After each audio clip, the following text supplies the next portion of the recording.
Hello అండి, అందరికీ నమస్కారం. Welcome to my channel. ఆహా ఏమి రుచి. చింత చిగురుతో ఎంతో టేస్టీగా ఉండే పప్పునైతే తయారు చేయబోతున్నానండి. మరి ఎలా తయారు చేయాలి ఏంటి అనేది ఇప్పుడు చూద్దాము. వీడియోని మాత్రం స్కిప్ చేయొద్దండి. మన ఛానల్ సబ్స్క్రైబ్ చేసుకోండి. ఈ వీడియోని మీ ఫ్రెండ్స్ కి ఫ్యామిలీ వాళ్ళకి షేర్ చేయండి. ఎంతో టేస్టీగా ఉండే చింత చిగురు పప్పుని ఎలా తయారు చేసుకోవాలో ఇప్పుడు చూద్దామండి. లేతగా ఉండే చింత చిగురు తీసుకోవాలండి. చింత చిగురు నేను ఇక్కడ 150 గ్రాములు తీసుకున్నాను.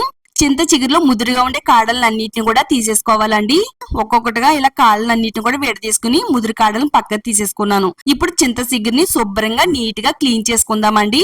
ఇలా లోతుగా ఉండే గిన్నెలో నీళ్లు పోసుకుని చింత చిగురుని వేసుకుని చేత్తో శుభ్రంగా కడుక్కుంటే దీంట్లో ఇసుక అనేది ఏమన్నా ఉంటే అడుక్కి వెళ్ళిపోతుందండి. ఇలా పైకి తేలుతున్న చింత చిగురిని మనం ఈ విధంగా తీసేసుకుంటే సరిపోతుంది. ఇలాగ ఒక 2-3 సార్లు చింత చిగురిని కడిగేసుకోవాలండి. స్టవ్ ఆన్ చేసుకుని స్టవ్ పైన ప్యాన్ పెట్టుకుని 1 కప్పు వరకు కందిపప్పును వేసుకోవాలండి. మీరు కావాలనుకుంటే పెసరపప్పును కూడా వేసుకోవచ్చు. స్టవ్ ని మీడియం ఫ్లేమ్ లో పెట్టుకుని కొంచెం కలర్ మారేంత వరకు కందిపప్పుని వేయించాలండి. టేస్ట్ చాలా బాగుంటుందండి, కమ్మగా ఉంటుంది. ఈ విధంగా లైట్ గోల్డ్ కలర్ వచ్చేంత వరకు కందిపప్పును వేయించాలి. బాగా వేగిన తర్వాత స్టవ్ ఆఫ్ చేసేసుకుని పక్కన పెట్టేసుకుందామండి. వేయించిన పప్పు అంతా కూడా బాగా చల్లారిన తర్వాత కుక్కర్ లో వేసుకుని 2-3 సార్లు శుభ్రంగా నీట్ గా కడిగేసుకోవాలి. ఒక 1/2 లీటర్ వరకు నీళ్లను పోసుకుందామండి. మీడియం సైజ్ లో ఉండే ఒక ఉల్లిపాయని, ఒక 2 టమాటాలని, 5 వరకు పచ్చిమిరపకాయలని వేసుకోవాలండి. మీరు తినే కారాన్ని బట్టి పచ్చిమిరపకాయలు వేసుకోవాలి. చిన్న చిన్న ముక్కల కింద కట్ చేసుకుని వేసుకున్న తర్వాత ఒక 1/2 టేబుల్ స్పూన్ పసుపు, ఒక 1/2 టేబుల్ స్పూన్ కారం వేసుకుని ఇవన్నీ కూడా కలిపేసుకుని 3 విజిల్స్ వచ్చేంత వరకు ఈ పప్పునైతే ఉడికించాలండి. చింత చిగురు ఎప్పుడు వండినా గానీ డైరెక్ట్ గా పప్పులో వేసి ఉడికించకూడదండి. చింత చిగురులో పులుపు ఉంటుంది కాబట్టి పప్పు అనేది తొందరగా ఉడకదండి. 3 విజిల్స్ వచ్చిన తర్వాత పప్పులో కొంచెం పొలుకు అనేది ఉన్నది కదండి, ఈ పలుకు ఉన్నటప్పుడే చింత చిగురుని ఇందులో వేసేసుకుని బాగా కలిపేసుకుని మరో 3 విజిల్స్ వచ్చేంత వరకు కుక్ చేసుకోవాలి. కుక్కర్ లో ఉండి ఆవిరంతా పోయిన తర్వాత ఇప్పుడు రుచికి సరిపడినంత ఉప్పుని వేసుకోవాలండి. మెత్తగా ఈ విధంగా మెదిపేసుకుంటే సరిపోతుందండి. ఇప్పుడు తాలింపు రెడీ చేసుకుందామండి. స్టవ్ పైన కడాయి పెట్టుకుని 3 టేబుల్ స్పూన్లు ఆయిల్ వేసుకుందామండి.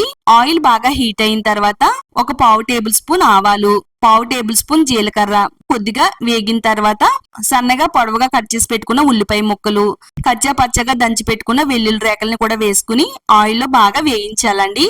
ఒక 3 ఎండుమిరపకాయల్ని, కొద్దిగా కరివేపాకుని వేసుకుని వేయించేసుకుంటే సరిపోతుందండి. తాలింపుకి కొంచెం ఇంగువను కూడా వేస్తున్నానండి.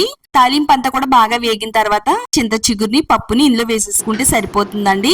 ఎంతో టేస్టీగా ఉండే చింత చిగురు పప్పు రెడీ అయిపోయిందండి. 2 నిమిషాల పాటు స్టవ్ ను ఆఫ్ చేయకుండా అలా ఉంచడం వల్ల తాలింపు అంతా కూడా పప్పుకు బాగా పట్టి ఇంకా బాగుంటుందండి. వేడివేడి అన్నంలో కొద్దిగా నెయ్యి వేసుకుని తిన్నట్టయితే ఒక ప్లేట్కి 2 ప్లేట్లు లాగించేస్తామండి. అంత టేస్టీగా ఉంటుంది. ఇది నా మాటల్లో కాకుండా సీజనల్ గా దొరికే చింత చిగురుని చక్కగా వండిన తర్వాత టేస్ట్ ఎలా వచ్చిందో ఈ వీడియో కామెంట్ సెక్షన్ లో షేర్ చేయడం మాత్రం అస్సలు మర్చిపోవద్దండి. ఇలాంటి మరిన్ని టేస్టీ రెసిపీస్ కోసం ఛానల్ ని సబ్స్క్రైబ్ చేసుకోండి. వీడియోని లైక్ చేయండి. ఫ్రెండ్స్ కి ఫ్యామిలీ వాళ్ళకి షేర్ చేయండి.